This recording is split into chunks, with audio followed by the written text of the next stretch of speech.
The first word. The spring of 1887 was a season of change for Helen Keller, though at just 6 years old, she didn't know it yet.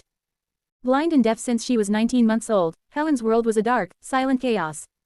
Her frustrations often spilled over into violent tantrums, and her family was at a loss for how to help her. Her parents had finally turned to a young teacher named Anne Sullivan, who had traveled all the way from Boston to their Alabama home. Anne, just 20 years old and partially blind herself, was determined to break through Helen's barriers. But the task was monumental. Helen resisted every attempt to teach her. She hated Anne's firm discipline, clawed at her hands, and threw objects in anger. Anne, however, was undeterred. One April morning, Anne decided to try something different. Taking Helen's small, restless hand, she led the girl to the family water pump outside. The spring air was crisp, and birds sang unseen in the trees. Helen's feet shuffled reluctantly as Anne guided her to the pump. She placed Helen's hand under the cold stream of water, letting it run over her fingers. With her other hand, Anne began to spell into Helen's palm. Water. She traced each letter slowly and deliberately. Helen stiffened. The movements were familiar. Anne had been spelling words into her hand for weeks, but they had always felt meaningless. This time, however, something shifted. The sensation of the water running over her skin and the rhythmic tracing of the letters clicked together in her mind. Helen's face froze, her brow furrowing in concentration.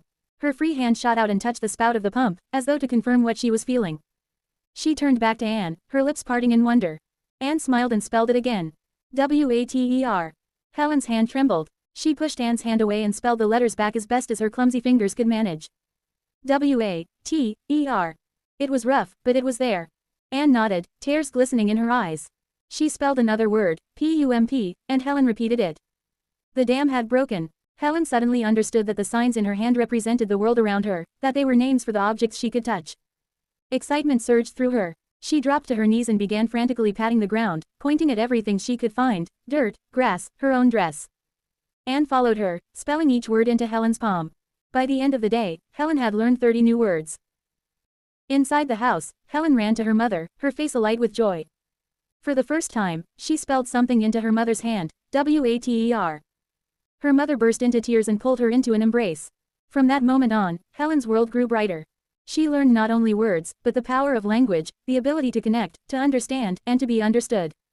By the time she was an adult, she would go on to speak to millions of people around the world, proving that even the deepest silence could be broken by persistence, love, and the human spirit.